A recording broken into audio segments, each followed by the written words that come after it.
Donc bonjour à toutes et à tous, je suis ravie de vous retrouver, non pas pour une guidance mais pour une interview. Cette fois j'ai décidé d'accueillir Nathalie. Donc bonsoir, bonjour Nathalie, merci d'avoir accepté cette interview qui va permettre, j'espère, d'éclairer mes abonnés sur ce cheminement de flammes jumelles. Euh, donc On Nathalie, va participer et vous aider. voilà, ben merci, c'est très gentil d'être avec nous aujourd'hui. Voilà. Donc Nathalie, vous êtes adressée à moi pour une guidance il y a quelques mois. Je crois que c'était, je crois, au printemps, quelque chose comme ça, il me semble, si j'ai bien souvenir. Non, c'était en novembre. D'accord. D'accord. Et là, vous êtes adressé à moi pour une guidance personnelle parce que Oui. votre parcours est plutôt particulier puisqu'en fait, ça touche pas deux personnes, mais aussi une troisième âme, je dirais. Voilà. Est-ce que vous pouvez nous expliquer un petit peu dans quelle situation vous étiez à ce moment-là? Oui, alors au moment où j'ai commencé à regarder d'abord sur YouTube, j'ai découvert le parcours de flamme jumelle parce que j'étais enceinte de mon fils, dont le père est ma flamme. Donc voilà, c'était à ce moment-là très compliqué et c'est, on va dire, grâce à ces complications, donc en phase de séparation, que j'ai découvert d'ailleurs le parcours de flamme jumelle. Voilà. Et c'est d'ailleurs, moi, c'est la raison pour laquelle je vous ai choisi, parce que vous êtes plusieurs en pré-réunion, mais je trouve que votre parcours est particulier, puisque vous attendiez à ce moment-là, avant la pré-réunion, Oui, un bébé. Voilà. Donc, oui, c'est une belle histoire, voilà, mais qui a commencé avec des doutes. On sait que sur ce cheminement, c'est difficile. Donc à ce moment-là, quand je vous ai eu, vous étiez dans quelle situation, dans quel état émotionnel à ce moment-là? état émotionnel plutôt bas, très compliqué, puisque je venais, il y avait 15 jours, 3 semaines, je venais d'accoucher de mon petit garçon. Et donc son père ne l'avait encore ni jamais vu, ni reconnu, ni pris de nouvelles. Enfin voilà, c'était la vraie séparation, alors qu'on n'est pas très loin géographiquement, mais c'était la vraie séparation de corps et d'âme, j'ai envie de dire. Alors je crois Nathalie alors vous voyez, vous me dites, moi je vous ai connu,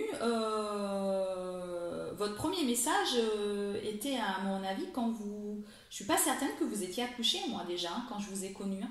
Il me semble que vous attendiez votre bébé Alors oui, c'est vrai qu'on avait pris contact, c'est vrai qu'on s'était bien vu avant, en hein, même temps que tu avais accouché, mais j'avais pris contact avec vous oui, bien avant. bien avant. J'étais encore en pleine grossesse, oui, oui, et en pleine séparation avec du coup ma flamme. Oui, Voilà, effectivement, et c'est vous étiez en pleine séparation, et donc bah, pour vous, je me souviens, dans le mail que vous m'aviez envoyé, vous m'avez dit que vous étiez prête, du coup, puisque vous n'aviez plus de nouvelles de votre flamme jumelle, je crois, depuis 6 mois au moins, ouais. que vous étiez prête à élever votre enfant seule. Voilà, c'était la condition dans laquelle vous m'avez contacté, et c'est vrai que ça m'avait beaucoup touchée, puisque ben, c'est quand même très triste de, je dirais de voir qu'une personne qui attend ben, un bébé, déjà dans la situation où vous étiez, que vous alliez vivre cet événement seul. Voilà. Oui. Ça m'avait beaucoup touchée. Et, et donc à ce moment-là, on s'est eu un peu plus tard, effectivement, pour une guidance. Et dans cette guidance, alors vous avez votre fils que vous avez eu, que vous attendiez à ce moment-là, et vous avez aussi une petite fille d'une première union. Et Oui, je me souviens vous avoir demandé comment à ce moment-là se comportaient vos enfants. Est-ce que vous vous souvenez de ça? Je me souviens vous avoir demandé comment ils étaient, et vous m'avez dit quelque chose oui. que je me souviens réellement quand vous parliez de votre flamme jumelle, la réaction déjà de votre bébé qui était dans votre ventre. Voilà, exactement. Déjà enceinte, quand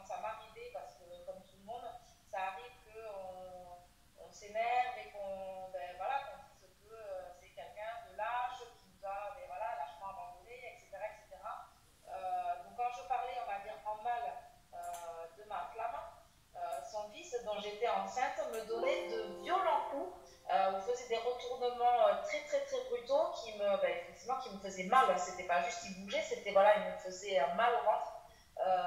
Donc il n'était pas très content. Et aussitôt que j'arrêtais même de penser, on va dire, en mal de son père, il s'est arrêté aussitôt de faire mal aussi. Et ma fille, même enceinte de son frère, et qui se rendait bien compte que son père n'était pas auprès de nous, et donc surtout auprès de son enfant qui arrivait. Et en fait, elle ne lui en a jamais voulu. Elle n'a jamais été en colère, elle n'a jamais. Voilà, elle a toujours. Elle m'a dit, tu sais, il a des problèmes, parce qu'elle savait qu'il divorçait, qu'il était en procédure de divorce à cette époque. Et elle m'a dit, tu sais, il a des problèmes, sa femme, ses filles, c'est compliqué. Donc, en gros, laisse-le régler ses problèmes et ça ira mieux après. Voilà, et pourtant votre fille elle est toute petite, hein, elle n'est pas très grande, hein, il me semble. Non, elle n'est pas très grande, ouais. Voilà. Je crois que c'est 5 ans ou... Non, elle en a 8. 8, voilà, elle est très jeune. Donc tout ça pour dire qu'en fait je vous avais dit que les enfants, enfin leur âme savait déjà qu'en fait qu'il allait revenir, en fait, tout simplement. Oui. Quand j'ai fait votre guidance, c'est ce que je vous ai dit, j'ai dit de toute façon il va revenir, et quand il va revenir, et pour lui ce sera un retour direct, parce que après ces séparations, il saura que c'est vers vous qu'il doit venir. Voilà. Je vous avais dit également dans cette guidance, puisque dans les guidances personnelles, j'essaye de diriger vers ce dont on doit travailler. Et je vous avais dit donc de travailler le pardon, et je vous avais donné une technique. Donc je pense que vous l'avez mis en œuvre, et voilà. Qu'est-ce que vous avez fait donc après cette guidance, quand je vous ai dit de faire cette technique, et qu'est-ce qui s'est passé en fait? Alors d'abord, concernant le travail que vous m'avez demandé de faire, en fait, très honnêtement, au départ, j'avais l'impression, moi, déjà, de l'avoir fait, alors qu'à moitié, ou qu'il n'était pas terminé, parce qu'encore de temps en temps, j'avais des remontées effectivement d'un peu de colère, d'en vouloir à certaines personnes. J'ai fait confiance. J'ai mis en application la technique un peu timidement au départ, les premiers jours, très sincèrement. Et puis je sentais qu'en fait, en le faisant, ça m'apaisait. Donc, pendant que je donnais à manger à mon fils, qui tète assez lentement en plus, donc j'avais assez de temps, effectivement, je faisais la technique conseillée par vous, et au bout de moins d'une semaine, j'ai eu des nouvelles de ma flamme. Sachant que ma flamme était un collègue de travail, donc la technique finalement ne s'appliquait pas qu'à lui, s'appliquait aussi, parce que cette histoire avec lui, forcément, a un peu tout impacté dans ma vie, autant personnellement que professionnellement. Et donc la technique que j'ai mise en application, je l'ai mise aussi envers mes anciens collègues qui sont ses associés. En fait, ça m'a tout débloqué. Donc, j'ai eu des nouvelles de ma flamme 4 ou 5 jours après.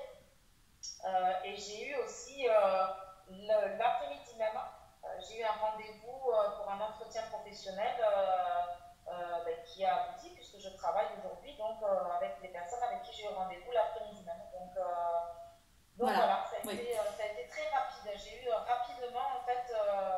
rapidement les effets de la technique conseillée, c'est-à-dire que j'ai eu des nouvelles des personnes avec qui ça se passait mal, dont ma flamme, depuis plusieurs mois. Voilà. Voilà. Je vous avais dit, vous allez être surprise, et c'est vrai que dès qu'on l'applique, alors c'est vrai que je me souviens que vous étiez un peu sceptique, mais vous l'avez appliqué et que vous alliez être surprise, et je vous avais dit, vous me direz, et voilà, et je me souviens avoir reçu tout de suite des messages de votre part en me disant, ça y est, j'ai reçu des messages de Guillaume, mais vous étiez encore très prudente, et à ce moment-là, vous n'avez toujours pas cru à son retour. Voilà. Non. Parce que en fait, les échanges étaient pour vous, vous avez vu plutôt une rupture définitive, je dirais même. Voilà, c'est-à-dire qu'on a eu donc des échanges d'abord de messages, ce que vous m'aviez dit lors de la guidance, c'est-à-dire que ce serait d'abord un contact téléphonique. Donc pareil, je m'étais dit, ça fait plusieurs mois, je suis enceinte et j'ai accouché, entre-temps, pas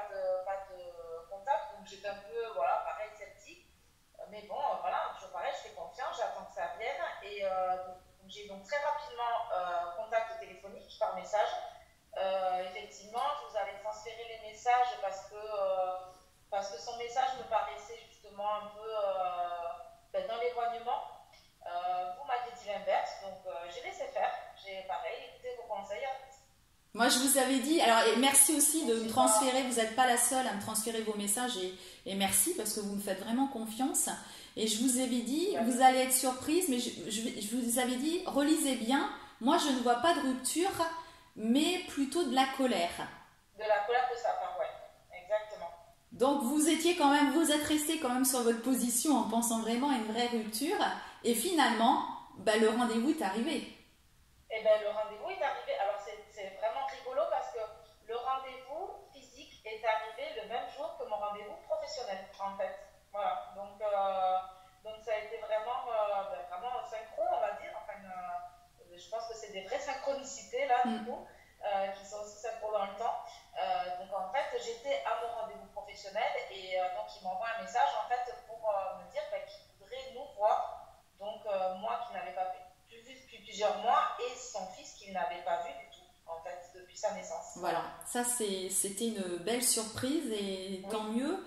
Et moi je crois qu'il faut quand même dire que le fait que moi je vous avais donné cette guidance, mais vous avez quand même, donc vous avez fait la technique que je vous ai dit, effectivement, mais je crois que de votre côté vous avez travaillé quelque chose, vous avez travaillé le lâcher prise. Pour moi ça c'est important. Et... Alors d'abord vous me l'aviez conseillé, alors ça faisait quelques mois que je travaillais dessus, mais en ayant un enfant seul, des fois c'est un peu, c'est un peu compliqué de réellement rester dans ce lâcher prise. Voilà, surtout que il y a eu quand même la phase d'accouchement et quand on a le papa qui s'intéresse toujours pas, c'est douloureux, c'est blessant, c'est douloureux. Donc du coup, je me suis dit, vous m'avez dit laissez faire. En gros, il exprimait sa colère, donc déjà il extériorisait, c'était une bonne chose. Moi, je me suis dit, je vais écouter et je vais effectivement laisser faire. Vous m'avez dit, ne faites rien. Oui. Là, ne faites rien, laissez faire. Vous verrez, il exprime sa colère, c'est déjà une très bonne chose, et il va revenir. Et effectivement, je vous ai écouté, je n'ai rien fait. Je l'ai laissé extérioriser, je l'ai laissé parler.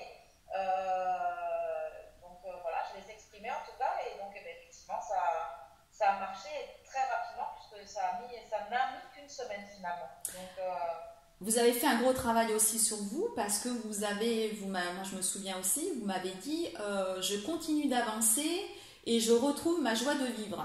Voilà, et ça c'est important, c'est ça le lâcher prise, c'est-à-dire vivre dans l'instant présent. Et je pense que la technique, certes vous l'avez fait, ça a énormément aidé, ça a fait des déblocages, mais de votre côté, vous avez fait ce travail aussi qui était super, c'est vraiment de se lâcher prise, de vivre l'instant présent et de retrouver sa joie de vivre. Alors j'ai travaillé depuis quelques mois, mais honnêtement c'était douloureux, c'était pas toujours facile. Et je suis même persuadée que mon fils m'y a beaucoup poussé. Alors bien sûr inconsciemment, parce que c'est bien sûr. Mais pour pouvoir m'occuper de lui sereinement et enfin avec aussi la joie d'être maman, parce que j'étais quand même très heureuse de l'avoir, même si les conditions d'arrivée n'étaient pas tout à fait optimales. Mais pour m'en occuper, et comme j'avais envie de m'en occuper, il m'a fallu effectivement travailler là-dessus. Mais je pense que la technique m'a quand même beaucoup aidé à débloquer. Oui, ça c'est sûr, il fallait absolument le faire, c'était le travail dont vous aviez besoin. On sait que dans une guidance personnelle, d'autres personnes peuvent avoir d'autres points à travailler. Sans votre guidance, en fait, j'aurais pas pu y arriver, en tout cas aussi vite, aussi bien, parce que j'aurais peut-être pas travaillé le pardon comme vous me l'avez demandé. En tout cas, merci beaucoup, je vous remercie, c'est gentil, mais je suis contente, je suis ravie également que vous ayez pu le faire. Aujourd'hui, qu'est-ce qu'on peut dire dessus cette situation? Pour moi, vous êtes en pré-réunion, voilà, c'est super, c'est génial, parce que c'est vrai que votre histoire avec votre fils, ça m'a beaucoup touchée, c'est quelque chose qui m'avait beaucoup touchée, et donc je suis heureuse pour vous. Comment ça se passe au niveau, qu'est-ce que vous pouvez conseiller quand on est en pré-réunion? Comment faut-il s'adresser à notre runner à ce moment-là? Alors en fait, je ne suis pas sûre qu'il y ait un conseil, on va dire, à suivre, parce que quand on est à la phase de pré-réunion, ça paraît improbable quand on est beaucoup plus tôt dans le parcours, et notamment en phase de séparation. En fait, on attend moins, on n'attend plus en fait son bonheur. On laisse beaucoup plus faire les choses, c'est-à-dire que même quand il y a quelque chose qui se passe ou ben, il remonte, parce qu'il a toujours lui aussi de temps en temps des petites remontées d'ego et donc un peu de fuite, même si c'est beaucoup moins fuyant qu'en phase de séparation. Il a besoin aussi des moments de se retrouver un peu seul, on va dire, pour réfléchir. Ça dure encore une fois beaucoup moins longtemps, mais il peut ne pas appeler d'une journée alors qu'il appelle régulièrement pour avoir des nouvelles et tout ça, parce qu'il y a un truc qui se passe, il y a un mauvais élément dans sa vie. Et bien en fait, on attend moins. On n'est plus dans l'impatience, on n'est plus dans l'obligation de contact comme on peut l'être avant. Euh, on sait que il a sûrement un truc à régler, sûrement un truc à laisser passer, sûrement un truc à travailler, parce qu'on a encore des trucs à travailler entre réunions, et l'un et l'autre. Donc autant on est conscient que nous, les tiveurs, on a peut-être besoin de une soirée, une journée là pour se retirer, réfléchir, puisqu'on est beaucoup dans la mentalisation, donc on réfléchit encore un peu. Mais on dit voilà, là je réfléchis, ok, il faut que je laisse passer, faut que la solution va arriver, on va dire un peu plus d'elle-même. Donc on est aussi conscient qu'eux ont besoin de leur temps de réflexion et de travail, et donc on les laisse faire. Et effectivement, ils reviennent d'eux-mêmes. Alors, encore une fois, ils ne mettent pas des journées, mais ils reviennent d'eux-mêmes et plus apaisés. Et en plus, ils se livrent sur le problème qu'ils ont eu à régler. Ils ne se livrent pas comme nous, c'est sûr, mais ils se livrent un peu plus alors qu'ils ne le faisaient pas du tout avant. Et donc, on se dit, ah ben voilà, c'est bon, ça c'est réglé, et ça va aller mieux. Et puis, effectivement, ça repart comme en 14. Donc, en fait, c'est vrai, ça paraît improbable, encore une fois, quand on est en pleine séparation et en pleine difficulté, en pleine mémoire de l'âme. Surtout vous. Mais réellement. Surtout d'où vous venez, effectivement. C'était quand même une situation très particulière et très éprouvante pour vous. Là, vous aviez une situation où vous n'étiez pas seul, vous étiez 3, voire 4 avec votre fille. Et là, voilà, là, c'est vraiment quelque chose. C'est un joli parcours que vous avez eu avec cette pré-réunion. Dans quel état d'esprit il était votre honneur pendant la séparation, en fait? Est-ce qu'il vous en a un petit peu parlé de ça?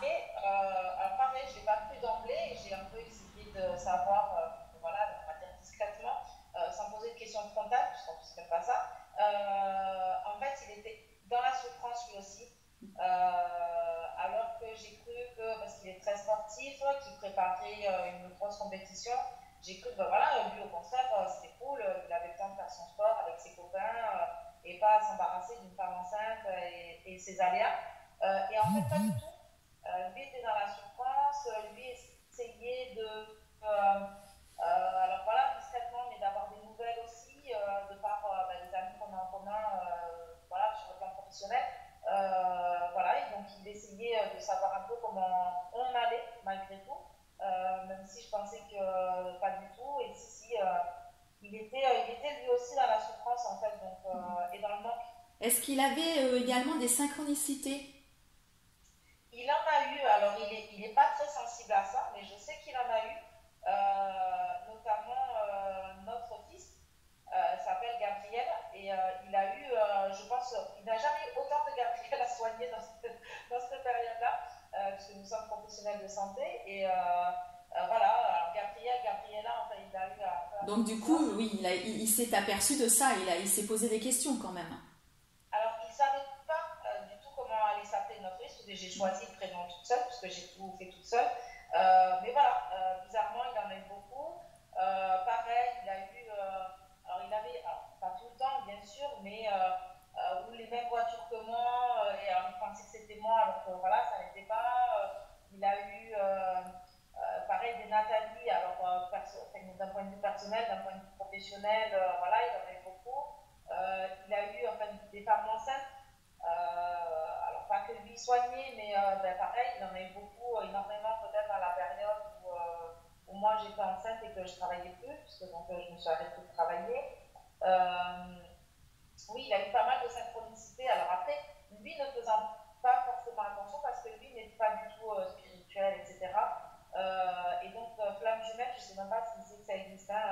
C'est ce que j'allais vous poser la question. Est-ce qu'il a mis un nom sur le lien? Non. Non, mais il sait qu'il y a un lien spécial quand même. Non, il a mis des noms sur ses ressentis qu'il n'avait jamais ressentis, qui sont inédits pour lui. Donc, l'amour, alors ce que lui va vous dire, je n'ai jamais aimé comme ça. Je pense que mes parents ne peuvent pas comprendre, même si ses parents sont encore mariés, donc voilà, encore unis. Mais lui pense que ses parents ne savent pas ce que nous ressentons.